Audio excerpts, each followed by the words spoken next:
I remember that night in San Francisco vividly because moments like that are why I started pushing so hard on autonomy in the first place.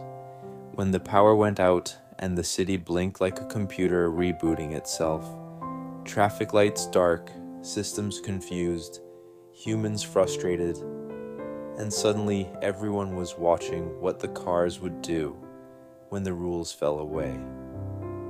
And I've always believed that real intelligence shows up not when everything is perfect, but when things break.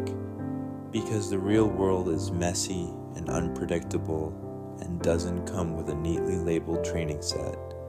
And as the outage rippled through the city, our vehicles were out there seeing with cameras, reasoning with neural networks, not asking for permission from infrastructure that might fail, not leaning on a crutch of external signals, just driving like a calm, attentive human who knows how to handle an intersection when the lights go dark. And I could almost feel the collective intake of breath as people noticed that some systems froze, some pulled over, some waited endlessly for a signal that wasn't coming, while ours kept moving cautiously, assertively, respectfully, because autonomy isn't about following rules blindly.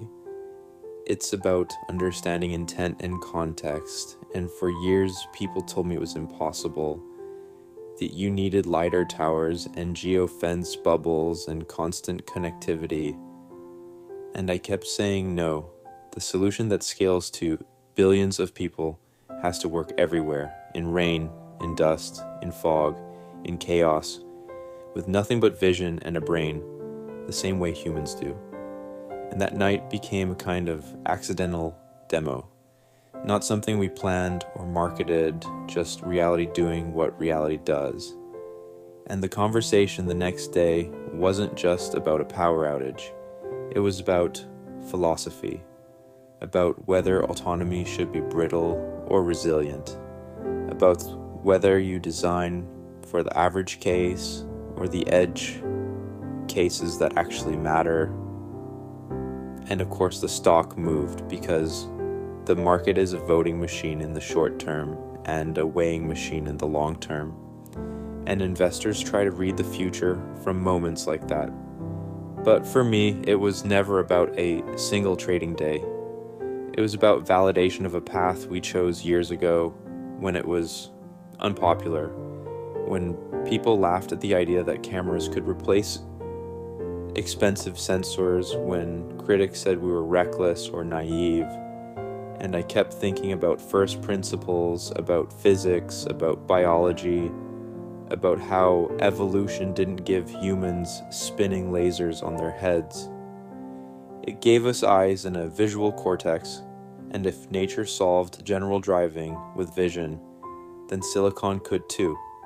And watching the footage from San Francisco, I felt that quiet sense of this is why we didn't quit. Because autonomy isn't a feature you bolt on, it's a long, grinding march of data, training, mistakes, improvements, humility in the face of complexity, and courage to stick with a direction even when headlines swing wildly. And I know people like to frame it as me versus competitors, as some kind of gladiator match, but that misses the point. The real opponent is entropy, accidents, inefficiency, the millions of hours humans spend driving when they could be doing something more meaningful, and every outage, every unexpected scenario is just another test, another chance to prove whether your system actually understands the world or just memorized it. And that night in San Francisco, in the quiet intersections lit by headlights instead of signals, was one of those rare unscripted moments when theory met practice, when years of neural network training played out in real time. And I thought about how autonomy will eventually make outages like that less scary, because cars won't panic when the grid hiccups, they'll just keep people moving safely. And that's the future I'm building toward, not for applause or stock spikes, but because it's necessary, because the world is fragile, and we need systems that don't fall apart when one layer goes down. And if that night sparked debate about strategy, about vision versus sensors, about where autonomy is really headed, then good.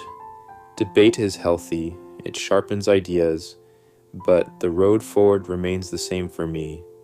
Relentless focus on reality, on scaling solutions, on building machines that can handle the unexpected. Because the unexpected is the only thing you can truly expect.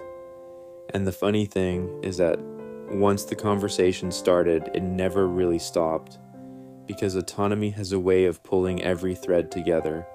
Technology, psychology, markets, regulation, even philosophy. And I kept seeing clips replayed, analysts slowing down footage frame by frame, people arguing online about whether a car hesitated a fraction of a second too long or moved exactly when it should have. And I thought about how humans are judged far less harshly for far worse mistakes. How we normalize tens of thousands of deaths a year as if that's just the cost of doing business. And yet, when a machine does something new, everyone leans in with a microscope. And that's okay. Scrutiny makes the system better, but it also reveals how emotionally charged this transition is, because autonomy isn't just about transportation, it's about trust. And trust takes time. And that night in San Francisco became a kind of psychological inflection point, because people didn't just read about autonomy in a white paper, they saw it behave under stress. They saw which approaches were confident enough to operate without hand-holding, and which ones quietly admitted they weren't ready yet. And I've always said that geofencing is a local maximum. It feels safe at first. It looks good in demos, but it doesn't generalize, and reality doesn't care about your predefined operating domain. Outages happen, construction pops up, weather changes, humans wave you through intersections, and the system has to understand all of that. Not as a checklist, but as a living model of the world. And when people asked me afterward if this was a turning point for Tesla's Robotaxi vision, I said no, it's just another data point, another mile driven, another lesson absorbed into the network. Because progress in AI isn't a straight line, it's a curve that looks flat until it suddenly isn't, and markets react to that in bursts.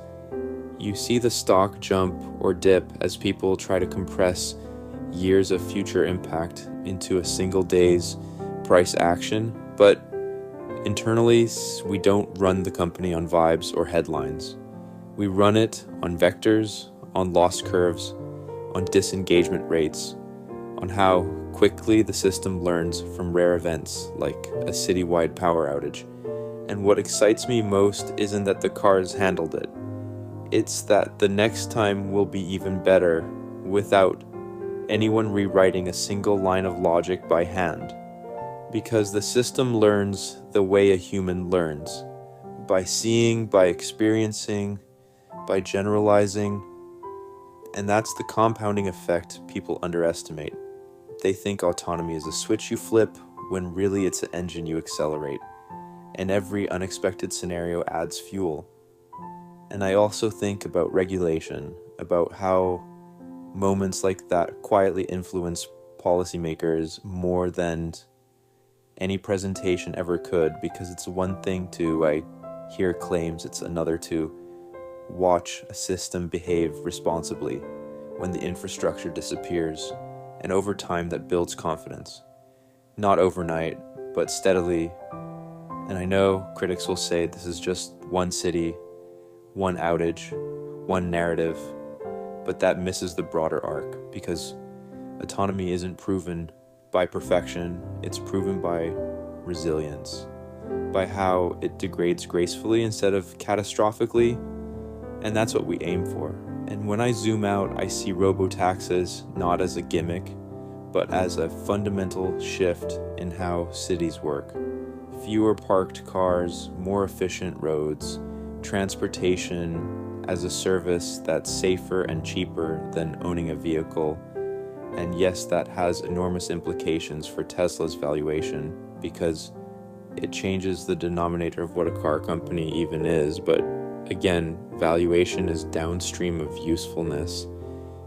If you build something that truly improves people's lives at scale, the economics eventually follow.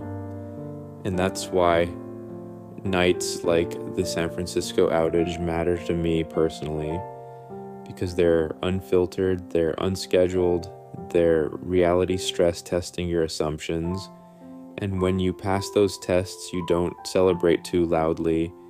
You just get back to work, because the mission isn't to win an argument or a news cycle. It's to build a future where transportation doesn't break when the lights go out, where intelligence is embedded everywhere, quietly, reliably, and where the system keeps getting better even when no one is watching. And that's the story I'm really telling. Not about one outage, but about a long bet on adaptability, on visions, on building machines that can handle the world as it is, not as we wish it would be.